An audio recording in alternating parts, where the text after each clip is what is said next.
Everyone, this is live from the lot, and today we have Michael Lashomb from Annie in the Water, and this is our first guest. Yeah, we're christening. I know. So how you doing, man? Great, man. Things are good. Just drove in from Buffalo, played at Nietzsche's last night with the band, and a hometown show in Watertown. So it's a good dude. Never miss a Sunday podcast. I know, right? And you guys played at Watertown the night before, correct? Yeah. So I went to high school there, so it was cool to just catch up with a bunch of people and everything too. So, Good. yeah, Nice. It was and now great, you're back man. home now. You're in Saratoga. Is where you're from? Yeah, so I live on a farm. Shout out to Old Saratoga Mercantile Farm. So I live in a cabin now, and I love it, dude. It's only outside of Saratoga Springs by like 10 minutes or so. Oh, that's not bad. Oh, dude, it's awesome. You get to go to SPAC and everything when you're close. Dude, SPAC is like a treat above like it's really one of the cooler venues in the country. Mm-hmm. And then also what you're getting is so unbelievable, and it's actually like pretty easy to maneuver around. Right. It's like I've just been blessed with so many good shows there, like crazy, like good folk shows, unbelievable jam shows, and it just seems to be like really doing some cool stuff. Oh yeah, there's a bunch of good stuff lined up for the summer there, so excited for that myself. Yeah, David Byrne's coming soon, actually. Billy Strings. Yeah. Oh, Billy's the man. Yeah, just got to heal up that ankle. Oh, I didn't even think about that. Yeah, dude, he crippled that shit. Shout out to Billy. Yeah. The rest of the band, are they also from out this way? So we actually started in Albany, and which is cool because here we are in the green room, which is just so everyone is aware. And shout out to Shane and TJ and the team here at Ophelia's. We're in the green room there, but ironically, the Albany lot is directly out of these walls right perfect. here. Yeah. So the lot right here. I've had many experiences from the lot here in Albany, so I'm happy to chat about that. But the thing is, Matt is from Del Mar, Mm-hmm. the keyboard player Matt Richards. Bass player's from Chatham, New York, which is just about 45 minutes south of here. And then the whole reason I kind of came in the area is because I played lacrosse and Brad played lacrosse in college. Mm-hmm. So we met through like that circuit. And when we first started as duo acoustic, but I played lacrosse at Siena College, which is in this area too. So that kind of brought us here. And because we were like starting in Watertown, like we were saying, playing like smaller joints and like Sackett's and on the river, but we knew we had to kind of like, to get professional, we had to hit a better hub. Correct. And Albany, dude, you can get wherever you want in the central. It's super central, and there's good shit happening too, you know. Yeah, you can get to Massachusetts, all over North New Hampshire. Everything's around. Yeah.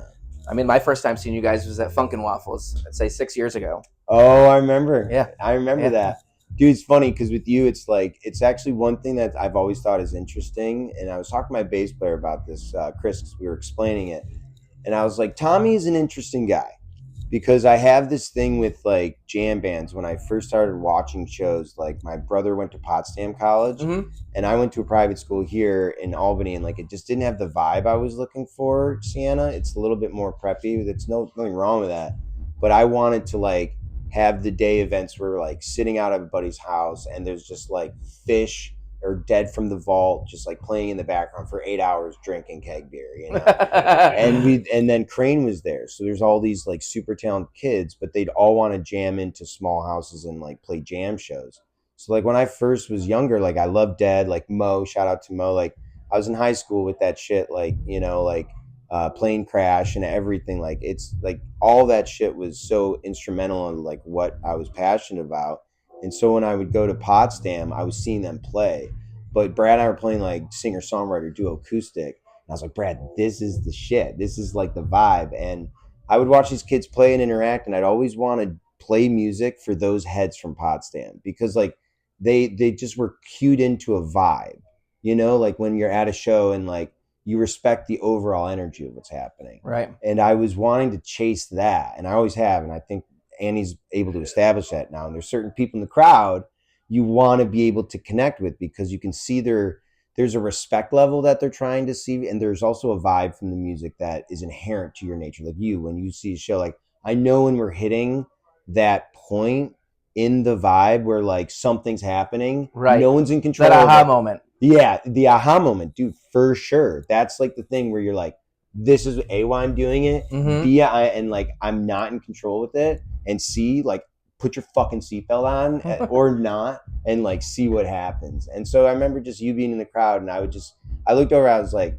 I feel like I just got to play to this guy for a second. And like, but I would get into these like more sludgy kind of like, I'd be like, I'm going to throw this little fucking weird thing at him real quick. And you'd be like sitting there bopping, and you're like, you're like, your facial expression's going to change a little bit. Like, oh yeah, you'll know when I'm vibing. yeah. So, and I was always just like Tommy's. And then I think it took a couple of years for us to like connect. Right, and then right, it right. started being like, after a show, like you'd be there, like right where I wanted to get a breath air. You're like, yo, cool show. Like, oh yeah, there's I always give props when I'm enjoying it, you know. yeah, You know, for sure. and that's important too, because it's like, and that's what I always wanted to chase, especially in like, you know, jam band scene or a good song when you're writing it.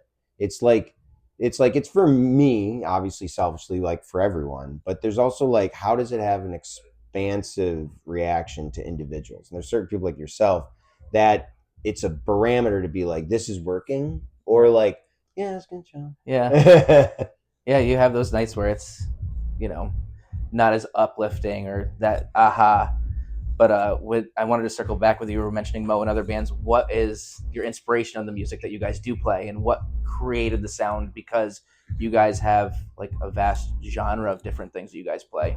Yeah, totally. Great question, man. Like, the early days of it when it was Brad and I duo acoustic, like I learned a lot from Dispatch, Okay. like learning rhythm patterns of playing. Like they would make a lot work with just acoustics, and I thought that was really important. And then the singer songwriter style of it, that kind of started. But I mean, the early days, like Bela Fleck and the Fleck tones were imperative. Soul Live, like that funk fusion stuff, Yep. was really big for me and instrumental for like finding licks, phrases, like from a guitar standpoint. And then, you know, like obviously like Grateful Dead, like, and interesting enough with Grateful Dead, when I was a kid, I was raised in a family that I'm very much a little bit of an outlier of my family, if you will. Like I'm definitely the black sheep in a certain way, because none of my family does any of the jam band stuff. Like it's just not their cookie, you know, it's not their flavor. Same. But I was obsessed at 8 years old with Grateful Dead artwork, like the cartoons and stuff. It was like a universe that I got to like enjoy. And then how that circled back through, like I just started studying their music and the eclectic. If you look at their repertoire, you know, late '80s Dead, you know, and what the new music they were coming out with then, the sounds compared to like Working Man's, and compared to like late '60s kind of like hyping up and throwing it together rockabilly shit. You know, that's a big inspiration, I think, for us as Annie in the Water, because we're really rolling the dice as to being like, throw it on there, man. It doesn't matter. It can be a jam song. It can be like a melodic song. It can be a singer-songwriter song. We got a bluegrass song Josh wrote that is really good. We've got like synth wave shit. It's like Dead was really kind of a big one of it. But then like, you know, you got other guys that are slugging, like Big Something. Like they started to inspire me a lot, like when we started getting in the scene more, you know. Which I saw you guys open for them at Middle Ages recently. That was Jimkata. Oh, that was Jimkata. But we recently played with Big Something. That was actually in kind of a similar vibe space, which was in Portsmouth, New Hampshire. But yeah, I played with those guys, love those guys. And I mean, oh dude, there's so much, because also like I love folk and bluegrass, and like that's a whole nother outlet there. Like I've been really inspired recently with Air Show down south. I don't know if you've heard of those. Never heard of them. You should check them out. They're fucking sweet, because they're like bluegrass with a drummer, but they jam, which I like. Dude, you should check them out. Air Show. Shout out to those boys. We'll have to get that clip to them, because they're the fucking bomb, man. And so yeah, like honestly, it's just like changing patterns. Like I like to listen to a lot of stuff, you know, and everybody in the band brings totally different stuff, because I grew up on punk and metal, and then Brad grew up on like he was really into like boy bands for singing, but then got into like 311 when he was older. But that is because he listened to boy bands that made his voice so good. And then Matt was like, you know, a lot of eclectic jazz to emo to like, you know, Japanese synthwave shit. But like he brings like, you know, and then Steely Dan is a huge inspiration of the band. And then there's Chris on bass, which is like real solid 70s funk, big band kind of stuff. And then Josh is like big reggae and like singer songwriter stuff. So when you throw all that in the mix, we are covering like a pretty vast, like influential, Yeah. like kind of palette. So Nice. yeah, And long answer. I know, yeah. Well, no, yeah. And now does with the inspirations that you guys had originally, do you guys still use that now, or are you guys now your own thing that you guys are creating off of your own musical careers? Yeah, we are. We're very much in like we're throwing a lot into the works because each one of us individually also can do production stuff. Oh, cool. So we can individually isolate our own recordings to like I have an inspiration in my studio. I'm going to go to my spot and do a demo and submit it to the group, and Chris can do it, and Matt and Brad and Josh. So our influences are definitely there, but what's happening is like these new songs, like you could call them almost like, I don't want to say pop, but like uplifting, kind of inspiring songs, mixing like new stuff. Because Matt got like a Prophet. I changed up my whole pedal rig to get like these new like amp modelers and other pedal board stuff. So we're changing the like the color and the tone of what we're doing. Right. So this year and what we're doing with our new releases, we're really throwing it at the wall, and it's coming from internal like solo or inspirations into the mix, and then also collectively putting it into like a larger piece, you know. Right. So Like you guys said, you guys have a new song that you here and now. yeah, here right now, thanks, appreciate it. Yeah, that's from our upcoming EP Garden, that's out May 8th. This coming yeah, it's going to be out on May 8th, Friday May 8th, which we're super stoked about. And yeah, that's it. And it's so what we're doing is we're going to have more releases that we're actually going to be doing. So you heard it here first. So you're going to be getting a lot more music. But this first EP is the vision of it was like, how have we matured from like where we started, and we were kind of trying out things and like throwing a lot of different things in the mix, but not having it really have a consistency of an overall album feel. Like, Right. it was, but it wasn't. We didn't like listen to the album and be like, oh, this is clean and concise. This new one, these series of EPs, just they start to make more sense. We curated and we put certain ones with one. So we've got ones that's like a Talking Heads kind of style song with like this kind of like rock vibe to it. We've got one that's an acoustic song. I play mandolin on it called Garden. Oh, awesome! I love Yeah, that. yeah. I love me a mandolin. Oh, dude, you'll hear it. Yeah, I'll send it to you. And then we've got this other song, Path Totality, which was about the the full moon eclipse. We played a show when that happened at Whiteface. Oh, sick. Oh, it was a wild vibe, man. And so Matt wrote a song about it, which is like this kind of like really fast, kind of like it's almost like proggy, you know, but it's like it's themed around like Japanese animation songs, you know. That's so, cool. Yeah, and then the Here Right Now, which is the single, which is like it's just like that kind of up like lifting kind of like I guess poppy song with like a synth intro. So it's 4 different songs, but together they tell a story, you know. Right. So that's kind of the direction we're going in right now. Yeah. That's awesome. I look forward to hearing it. Yeah. I'm stoked, Yeah. especially with rolling out EPs that are coming out after it. So yeah, we're trying to do something different. You know, we've done so many full lengths and we've been hammering the studio and hammering the road, but it's like how do we gap this out? Because we throw out a whole EP and we're just feeling, or a whole album, and we're feeling like some songs just get lost in the mix. Right. And we're like, what if we make it more digestible rather than like, here's the thing, and then it's like, oh, and Right. then you're rolling and touring off of something that's flat. Right. And you're like picking and choosing off of like the album, like, oh, we really like this, we really don't. Like, at least if it's in chunks like that, you can like really enjoy it and digest that bit of music that's done. Yeah, and it's been helpful for production too, because like we're being really efficient in studio, and it's just all new. We're working with Jocko, Jason Randall, and Syracuse. Shout out to the Syracuse scene and Jocko. He's the man. He's the fucking man. Dale and the Z-Dubs just recorded with him. Yeah, and Mahali was popping in there too. Yep. Yeah, I saw that. You were at that Funk and Waffle show. I was with him. Yeah. With Night Zero. Yeah. Oh shit! I wish I went to. It was a good time. It looked awesome, dude. I know you'd be there. Yeah, of course you're fucking there. Yeah, that's what I do. Yeah, it's a good room. Shout out to Funk too. We actually just stayed at the Airbnb there for this run of shows that we just did. Nice. Yeah, Adam Gold. Shout out to Adam Gold at Funk and Waffles. He's just been so supportive in the funk, Sophista Funk band. We love you guys so much too. And I reached out to Jack Brown too, and I was like, "You want to get on? You want to get on?" Same thing with Root Shock. Gonna get them on too. Yeah. Oh, Jess. Yep, reached out to Jess. Oh, Jess, love you. She actually did a rap for me. Oh, did she? Beautiful Moonstone rap. Oh yeah, I've seen her Yeah. raps. They're good. Oh, they're super clean, dude. But I'm So, also going to be getting Chalk Dinosaur and the Stone Throwers as well. They're going to be coming on. oh So, no way, yep. So dude. we Chalk got a nice little Dinosaur, lineup that's coming. dude. That's so sick. It's going to be fun. Well, that's the cool thing, man. Is like I'm starting to see more of that. Is like I like the like from the lot idea because it's like there's so many stories that happen on the lot, Right. and there's so many infinite experiences that happen on the lot For real. that go untold. And like now, because now you see these like old archive photos of like Dead and Company, Dead and Company, like 2015, and that was 10 years ago. Yeah, And there's these time flies. there's isolated stories of what people experience that like it's like those stories connect so many people on such a larger scale, but they're just like isolated in their own little pockets of communities. It's like some of these things should be really told, you Yeah. know?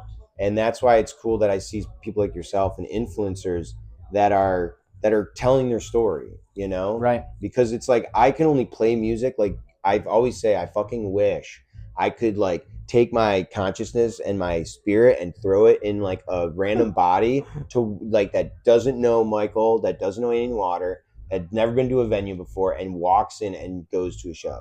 I don't have that like Experience it from the other end. yeah, and it's like man, like that's so valuable, Right. you know. And so to have your perspective on stuff is just like that helps everybody. I'm steadily chasing music. Yeah. It's my life. Oh no, really? Yeah.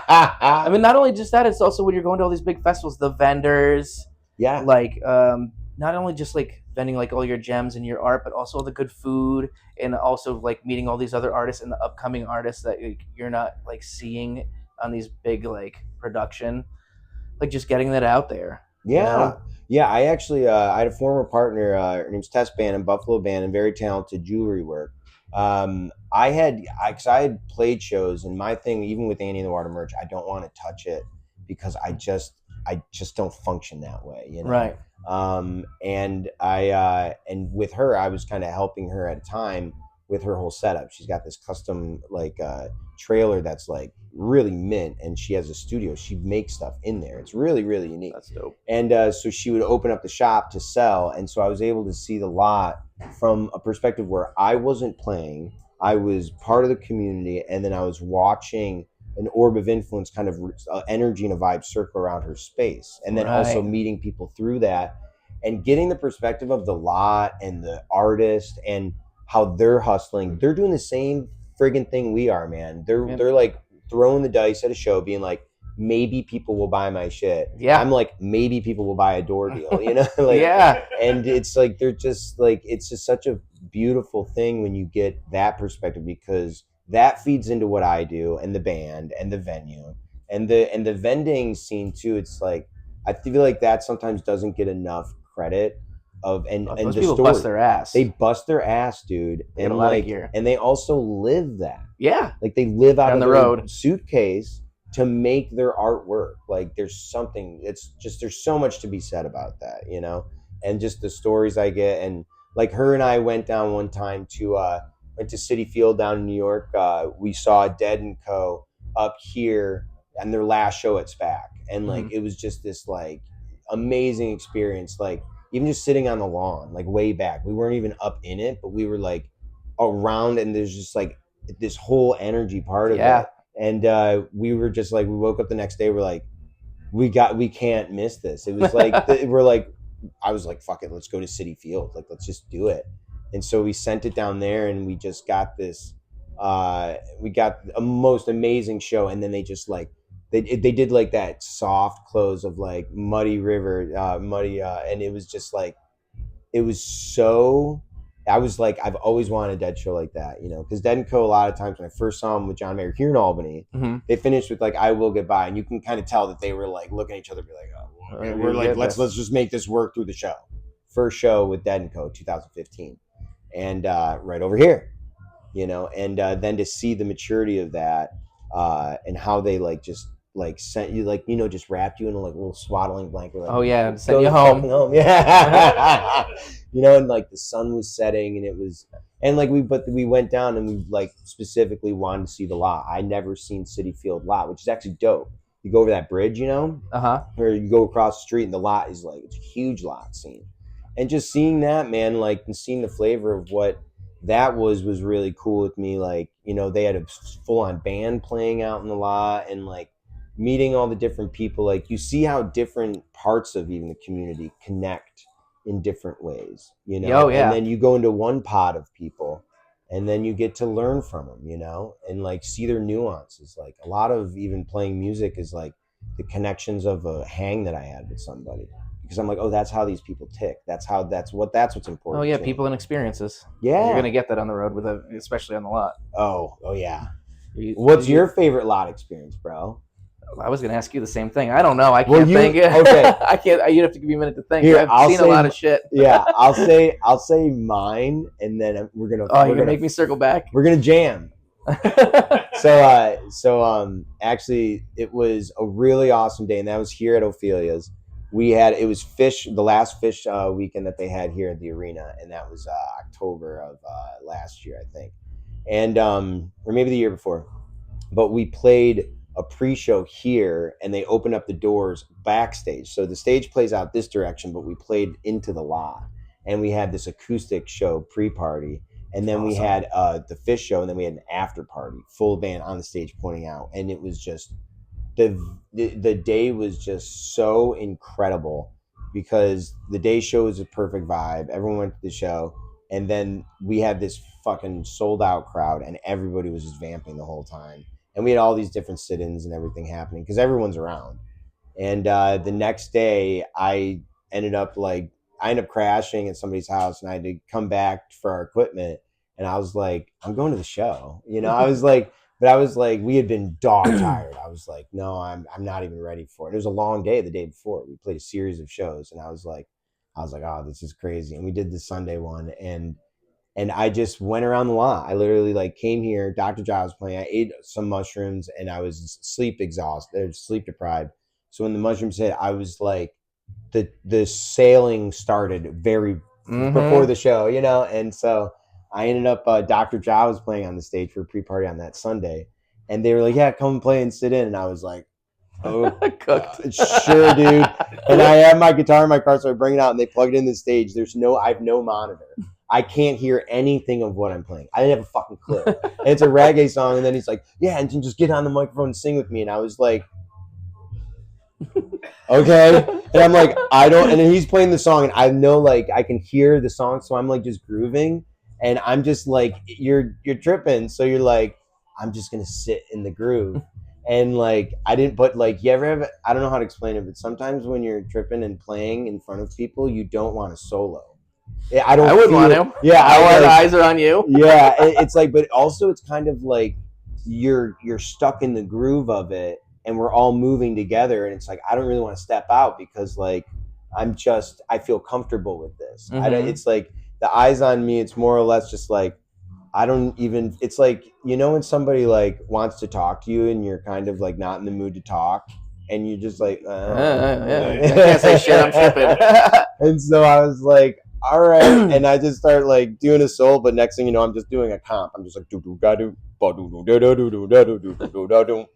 And then he's like, all right, yeah, come and sing. And he's like, come on the microphone. I'm like, blah, blah, blah. Dude, I'm like, I don't know what I'm singing, because he's like, yeah, sing the song. I'm like, I don't even know what we're fucking playing, man. Like, Where am I? yeah. And then I get done with the song, done with the show, and then I'm hanging out in the bar room, and I'm just like, what? And I go to the show, and I went totally by myself, and I just sat, and I was exhausted, so I just like absorbed it. But the lot was the best part.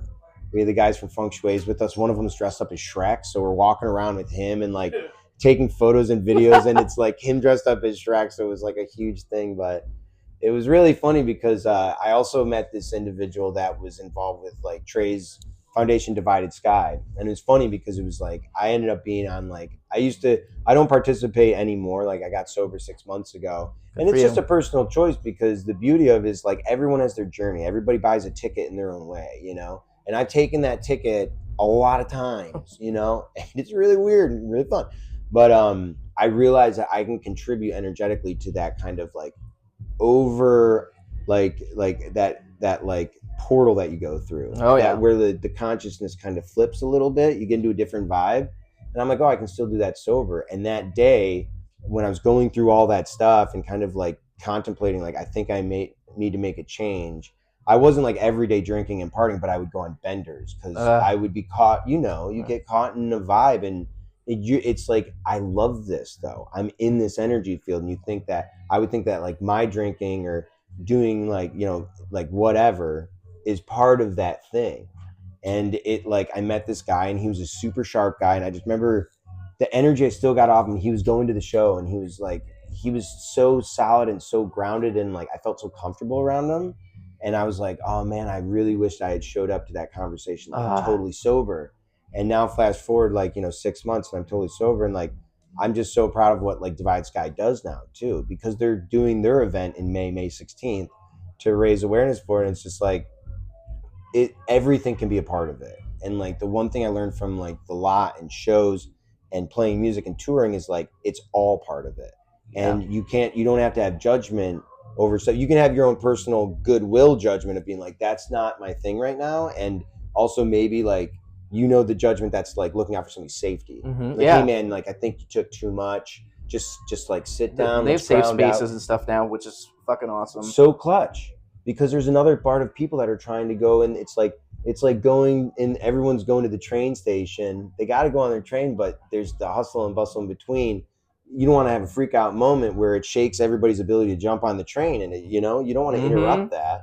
And I love that there's more safe spaces right now, and it's just so beautiful. But that interaction from that, like long story short, I had a really wonderful experience, like having like a lot of drugs and alcohol in my system, but I had the beacon of hope that shifted me now, and I realized it's all still like kosher, and it's all still good, And so it was like that was a really profound lot experience for me, because I was like living in between two worlds, and I was able to get through and have clarity on the back end from it, Whereas when I first started playing music, I thought I should be drinking and partying first, because I was like, I'll bring the party. So when we play a show, I'll be in that frequency and you'll jump on.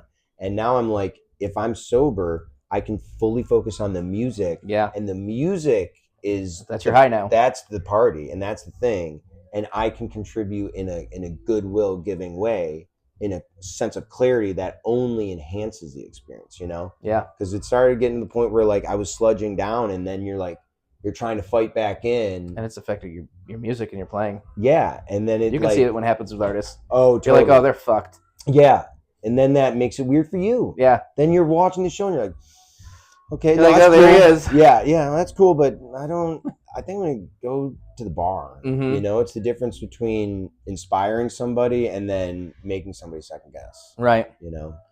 And with your mushroom story, made me think of one. Yeah. Where I went to go to Pigeons Playing Ping Pong with Andy Frasco in Rochester, and I too ate mushrooms, and I was too fucked up, and I went backstage with Andy Frasco, and he was talking to me, and I was just like, oh, Mr. Frasco. Like, I was too cooked to really have like an even like decent conversation. He was like, I think he could tell I was fucked up, and he was like, come with me this way. Yeah. He like ushered me to the side, and like we watched pigeons from the side of the soundboard. Yeah. And that was a crazy experience just in its own, like to get to see it from a different point of view. Totally. Well, sometimes those aired out spaces where there's not pressure, it changes, especially when you're like either tripping or if you're really sensitive emotionally. Because sometimes I realize like certain people are really sensitive emotionally or vibrationally, and they could be having like a bad trip sober as a bird, and they need a different space, and that's why like I'm the same way. Like I call them the power places. Even before I play a show, like I might have to just isolate to like just like breathe and be like, I'm okay, let my nervous system relax, and then be like, okay, now I can play a show. Head, shoulders, knees, and toes. Head, shoulders, knees, I'm all here, man. I'm all here. Dude, I'm totally going to be like meditating, be like, head, shoulders, knees, and toes. Yeah, that'll bring you back down. Like, get out. Not right now. I'm here. I'm not freaking out, man. Yeah, totally. But even still, like, it's funny because when I got sober with it, like, I started having those feelings of like insane, the vibe. I still realized like it wasn't just the drugs, it wasn't just the alcohol, it was the energy of all of us together. And then I started having these feelings like almost like an ayahuasca ceremony or something, and I'd be no symptoms or no substances. Oh yeah. And I would be like, but that's like, you get through the journey, you can't quit. You got just keep lurching, and then it's like you get through the other side and you have that much more awareness, And the lot is like that too. Like just like we were saying before, it's like it's a huge commitment to what you're doing in that. Like, because then it like I mean, unfortunately, like I a wonderful friend of ours just helped us out and did merch with us, and then she's traveling across with like a big van in there and setup. And this morning she's like, "Yo, like I think my wallet's in your merch stuff, which is now states away." Uh-huh. Yeah, and I mean, God bless her. We're gonna figure out. We're gonna overnight that shit. But it's like one of that has nothing to do with the scene or the show or anything. It's like this part of the journey now that is like, oh, it's like that's I'm gonna get through this now, Mm-hmm. and that's a binding thing financially getting to make shows happen because shows. I mean, as you know, so it's like start to realize that it's like even everything from the lot and the show and the lifestyle. It's like it's such a big like impetus to human life and community and like and it brings you back to like we're all in it together though. Man, it's a whole lifestyle. Totally. You know, Totally. my sister came to the last tumble down they had over at Wonderland Forest, and she was like, she's not into that kind of music. She goes, I didn't know this kind of world existed. Oh no way. Yeah. Oh, so your sister's like not been into this stuff before? Never. No I way. gave her mushrooms and told her have a good day. Yeah. But it was she had never experienced anything like that. I'm like, this is what we fucking live for. Yeah.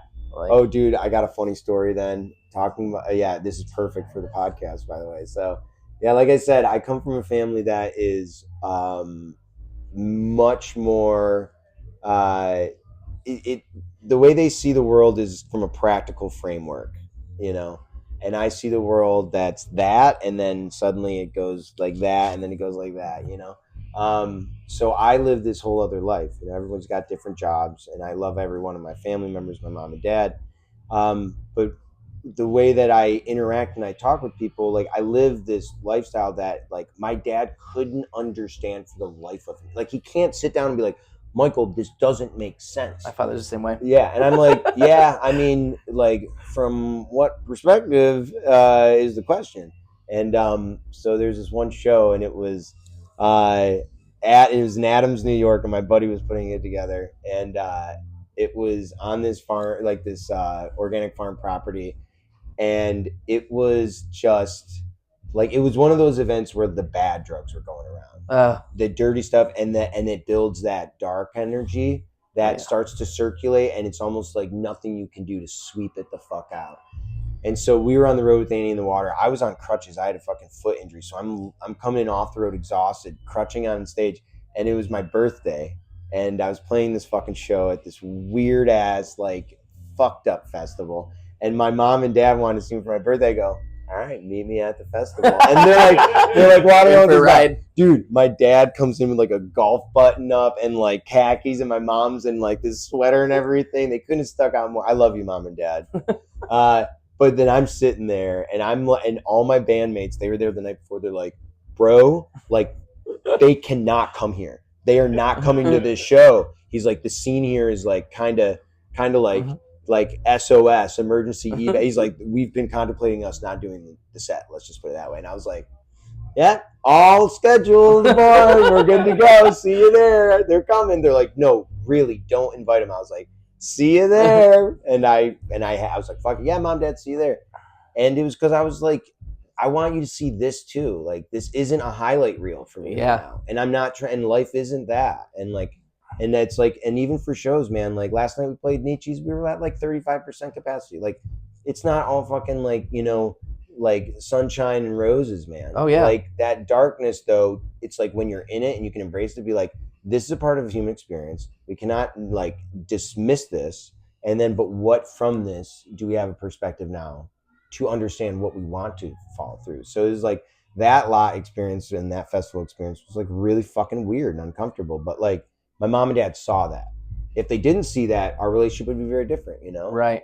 They still talk about how weird it is. And I go, sweet. I'm sure they gained a little bit of appreciation of the shit you have to go through, you know? Yeah, no, I think so. Well, now it's like things are more professional and like they understand it now. Yeah. Like we're making the right decisions. We've gained traction over the years now too, you know? It wasn't just the beginning stages a thing, you know? Yes, exactly. And so everything's it's interesting, you know, how that grows, because then you also have like the conversations people have of like being like, It's interesting, because music changes, life changes, people grow up, and like, and you can see that, and even from the lot, like somebody has a baby, have a kid, Oh yeah. and then they change their lifestyle to accommodate that. That's one of my favorite things from the lot is like when you connect with like that husband and wife or kids, and like they have a healthy, holistic lifestyle to make it work. Right. There was a point when I was getting sober before, and I would bring a little cooler with like organic food, and I would have like a safe little space, like camping space, away from all of it, so that I was able to like have that and not be distracted and tempted by all the other stuff. So Yeah. it's easy, dude. I could walk 2 seconds and like immediately have whatever drug, joints, drinks, whatever I wanted, all that stuff within a 10-minute like period of time. And so I started cultivating a different thing with that. It's like I just love to see the people that like go into it's like, because I've been there before, where it's like all I'm doing is showing up, I'm gonna dose out and like let the wind take me. And I did that for a very long time. And then I started to be like, well, what's the other side like? Yeah. And then I'm like, I can actually get more out of it. Like, Oh yeah, my friends know me as like this band's playing at this time. This band, like I am on fucking schedule. Like yeah, I could care less about all the other bullshit. I'm like I'm here for music and nothing else. totally. Like I'm Because chasing it. yeah, that's the thing. Like I've been chasing, so I chased fish my whole life. Like, or when I got really into them in high school, like it's just they bring back like core memories of like my North Country experience back in Watertown, the St. Lawrence River area. Like putting the windows down, a live one, just fucking crying to Harry Hood, like, and because I was like, that's I can do that. I never thought I could do that. Hearing that ascending solo changed my life forever. And so I'd always been chased. So that Harry Hood from Live One, like, it hit me so emotionally and to my core. I'd always been chasing it my whole life. So come around this summer or last summer, it was when I was like really getting to the end of like me kind of getting into the party phase of everything, which and I was on a run with Annie, and then Brad and we did 4 shows, 650 miles in like 40 hours, 48 hours. Ugh, And yeah, it was nuts. We just dead. like bing, bing, bing, bing, bing, bing, and then played a show in that afternoon of a Sunday and drove straight to the Fish show, Sunday show at SPAC when it was the Tweed Prize Fest. And I just like got right into it, and it was so incredible and it was mind blowing. But I was like drinking more, and so like I was kind of like at the end of it falling off a little bit, and they ended up pulling out a Harry Hood that I finally found. I just Uh, never got a Harry Hood, and I remember like swaying back and forth to it and like literally being like, oh man, like I'm having trouble like grabbing that wave. It's like surfing. It's like if you're fucked up or physically exhausted, can't do it, you can't catch the wave. And I'm like, I've been waiting for this song, and I made the party a little bit more than the music than I wanted. I had to be the music up until that point. And it's like, that iconic show is one of, it's going to go down in Fish history. And I was there. And I kind of, I got eaten up by the swell. And it was like, if I had, just like you were talking about, focused on the set list, focused on the yeah. songs, I would have saved the juice, and that Harry Hood would have been Right. my pinnacle moment rather than my fallout. That's like me for I'm always trying to catch a Tiberius by Twiddle, and I'm like Oh I don't know yeah, if I've caught it. Maybe I was too fucked up, but I'm always like, please they're gonna play it. Please they're gonna play it. I never do, and it was like, and I String Cheese is one of my favorite bands, love and string cheese. I fucking chase them everywhere. I'm going to Morocco to see them this year. No way. Oh yeah. Yeah, they were actually a huge influence when I was younger to to understand like what was like that groove grass like blew my mind. Yeah. I was like sophomore year with an ex girlfriend, my friend Paul Fusco, and Paul Fusco came to me with that Fish show too. Shout out to Fusco, my man. He was like a music lover. We would just digest every form of music you could think of. And he had Live at Fillmore DVD, String Oh my Cheese. god. Yeah, bird song that they play on it. Yeah. So we're sitting there watching, and so that was, and they filmed it like 2002. That like epic era of I think jamming. that's when I was just starting to go see Cheese. Like Yeah, Big Summer Classic in Massachusetts, things like that. yeah. Like I had seen this. I was always looking for a Texas, even though I'd heard it, and I think like 3 years ago in Vegas, I was like, oh, I finally get to hear it. I've been following them, and I wasn't getting it anywhere I freaking went. No I was way. like, this is my luck. Oh, dude, and I love those guys too. Just like the way they carry themselves on stage, and just the vibe of that. Yeah, and I just remember the moment of watching that, like that DVD go down. I just like it's like one of those iconic moments, man. We like smoked a pipe in the basement, and we were both all of us were like rip roaring high and really young in high school. And they're like, mom comes out and just stands there like looking at us, and she's like, "Hello," and we're just like, she's like, "Whatever, keep watching." And it was just like such an iconic day, you know. For sure. Yeah. Before we get things rolled up, what about your tour? What do you guys got going on? What's upcoming shows? What do you got going? Yeah. So we've got some really exciting stuff, man. Well, we've got a big one of the summer is Northlands. Like we just played with Dogs in a Pile at Empire, which was I'll see you great. guys there. Oh, I'll be Northland's there. going to be so sick. I go every year. Yeah, it's so great. We got the Family Hoedown. We've got Fence Post playing with Disco. We're doing that Saturday. Those are my homies. I love Disco. Shout out to Disco. Disco's great. They're killing it. They're going to be coming on as well when I go to San Diego. So Good. I love them. Dude, they're nicest dudes. They are. Yeah, one of my friends, Hades, dating the Hattie. Or Hattie. Sorry. Yeah. I saw her last night. Yeah. She was with Berta. Yeah. Oh, she's awesome. And we got connected through the music scene and everything. Yeah, same. And it was so cool to see them. And like, she's just like totally flourishing. And if it wasn't for her, I wouldn't have met her, like Disco and the other bands that she's introduced me to. So I'm very blessed by just the connection through meeting her. And that's how it works, you know? Yeah. It's like just full circle on our conversation. And it's, and with those guys too, you know, like I think it goes a long way to be like kind and also like level-headed and just good people, you know, and they deserve everything coming to them. They're blowing up. Yeah. They were the best set on Jam Cruise. Yeah, and they were insane. And give it up to Adam, their photographer. Worked with him last night at Cheese. He's a fucking man too. He's the best. Yeah, and it's so playing with them, and then actually recently just announced we're going to be announcing, but you heard it here first. Brad and I will be doing a special duo acoustic fireside jam at Friendly Gathering, actually. Nice. Yeah. I'll be there too. Oh, dude, you're going to see us. Oh, yeah. Yeah, and we're going to we will have these special guests will be inherently involved with that as well. So, you know, that's going to be super fun. And it's, we got a bunch of stuff. We got a boat cruise, Annie in the Water boat cruise we do on 1,000 Islands. That's super dope. I loved Rock the Dock when you guys did it that year. Rock the Dock we're playing. Yeah, thank you for the reminder. Yeah, Rock the Dock's going to be super huge. And there's still stuff in the works, you know, like we're just having more really great opportunities come through in the past like couple months. Like we're just getting more good opportunities, trying to figure out how they work, you know. But we also have a big run in Colorado that we'll be announcing very soon at some awesome venues and rooms too. So we've just got a bunch of stuff we're super excited about, you know. Awesome. The journey thus continues, man. Hell yeah.